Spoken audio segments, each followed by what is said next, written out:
The story of Joseph in the Bible is a powerful and inspiring one. It's found in Genesis chapter 41, verse 14, and also talked about in Psalm 105, verses 17 to 22. This isn't just an old story. It's an incredible story that still gives people hope today.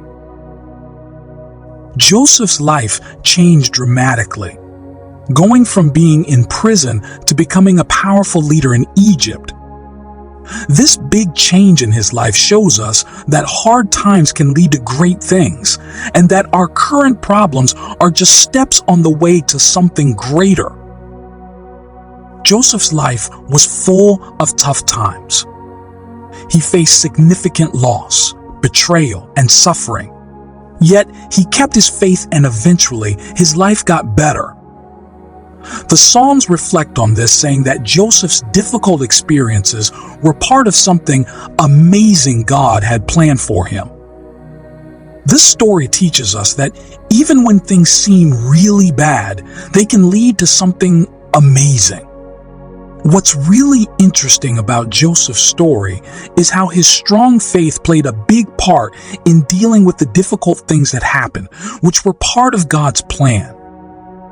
His story isn't just about a person overcoming challenges. It shows how God's plan works through what we go through in life. Looking closely at Joseph's story, from being sold as a slave to becoming a ruler, we learn that every hard time in our lives has a reason, and every setback is just preparing us for something great.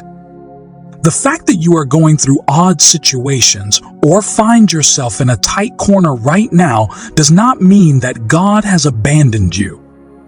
It does not mean that you have derailed or that you have stopped moving. Anyone reading the life of Joseph from the perspective of human reasoning may believe that Joseph's life was on hold while he was in slavery and in prison. However, this is not true from the perspective of the Spirit. You see, Joseph's destiny was triggered into motion the moment his brothers took hold of him and sold him into slavery. Each experience and encounter Joseph had, sweet and sour, brought him closer and closer to his destiny. Dear beloved, your guarantee of a glorious future is not something you need to gain, because you already have it in Jesus Christ. The book of Colossians chapter 1 verse 27 states, God has chosen to make known among the Gentiles the glorious riches of this mystery, which is Christ in you, the hope of glory. Christ in you is the hope and the guarantee that regardless of what you are going through right now, you are coming out of it. For Joseph, it was God's covenant with Abraham and his descendants. As long as Joseph was devoted to the God of that covenant, he was steadily within the influence of God's help on his behalf. And the Bible says, when the time came, the king sent and released him. The ruler of the peoples set him free. He made him master of his household, ruler over all he possessed, to instruct his princes as he pleased and teach his elders wisdom. Psalm 105 verses 23 to 22. Beloved, your time is coming too. Please believe what I tell you. It won't pass you by. Your time will surely come. Trust God and wait for it. In one day, Joseph's life completely changed for the better. In just one night, he was a prisoner, and the following night, he became a prince over Egypt, second in command only to Pharaoh. What a dramatic change of story. I urge you today, don't lose heart. Believe what I tell you. You are coming out of the bad situations you are in. To believe means to accept or consider something as true, honest, or real, based on a statement, evidence, opinion, or supposition. I am not asking you to believe because I feel it is the best thing to do. I am not asking you to believe because I want to motivate you.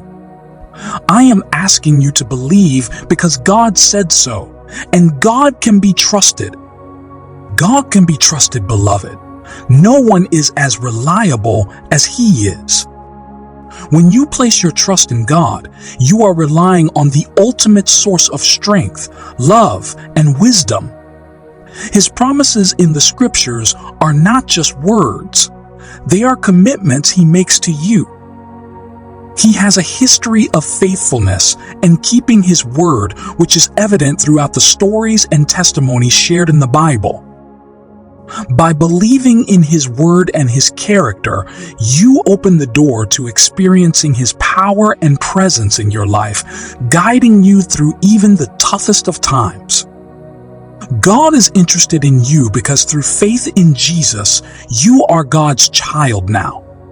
Therefore, your interests are His interests. Your struggles are His concerns, and your victories will always result in His praise. However, if you cannot believe, then nothing can change in your life.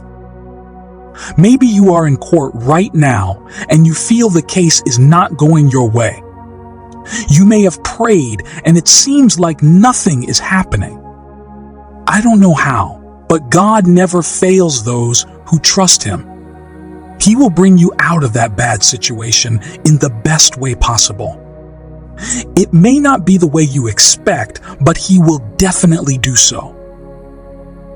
I remember a testimony shared by a young lady, let's call her Sarah, who found herself in deep financial trouble.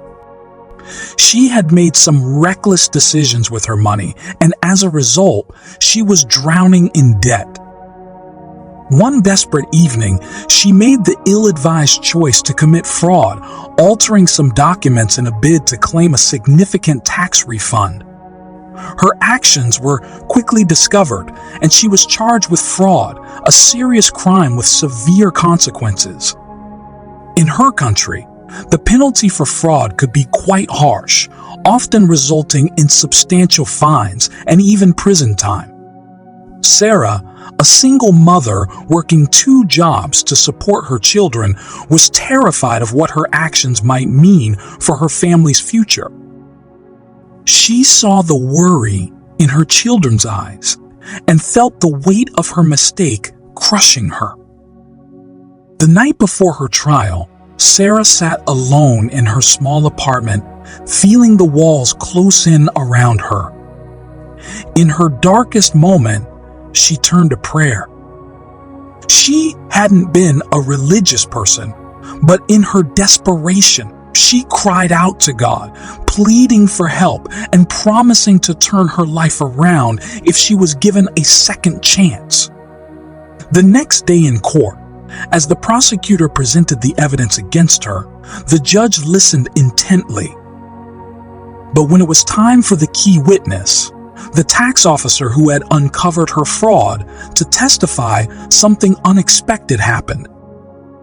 The officer, upon being questioned, declared that upon further review, the discrepancies in Sarah's documents appeared to be clerical errors rather than intentional fraud. The courtroom buzzed with whispers. Sarah's lawyer, the prosecutor, and even Sarah herself were stunned. The judge, seeing no clear evidence of intentional fraud, dismissed the case. Sarah was overwhelmed with relief and gratitude. She hugged her lawyer and walked out of the courtroom, feeling like a massive burden had been lifted from her shoulders. As she was leaving the courthouse, the tax officer approached her. With a stern yet compassionate look, he said, "I know what you did, and I believe you know it too, but I also see someone who is desperate to make things right. Make this your turning point."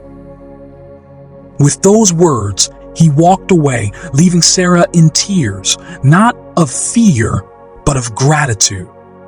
From that day forward, Sarah's life took a new direction.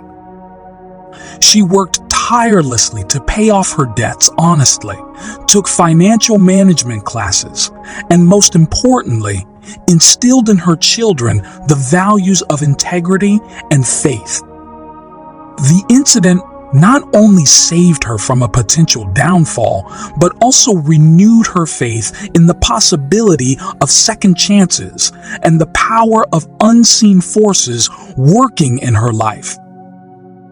I have heard testimonies of people who were delivered from terrible situations before they escalated, and I have also heard of those who found themselves in bad situations and were deeply affected by them. But God still showed up to deliver them. Whatever stage of a bad situation you may be in right now, know this one thing: you will definitely come out of it. You need to believe and trust God with it. The Bible tells us that everything, the good, the bad, and the ugly, will always turn out for our good. Why? Because we love God and we are called according to His purposes. What does it mean to be called according to His purposes? It means that you are living according to God's will for your life. It means that you are committed to serving God and living in His truth. Therefore, no matter how bad the situation is for you, remember that God is with you and He will bring you out of it. Don't stop believing.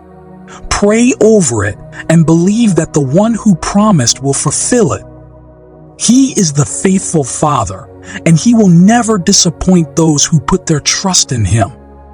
The book of Psalm, chapter 25, verse 3 reads, "No one who trusts in you will ever be disgraced, but disgrace comes to those who try to deceive others.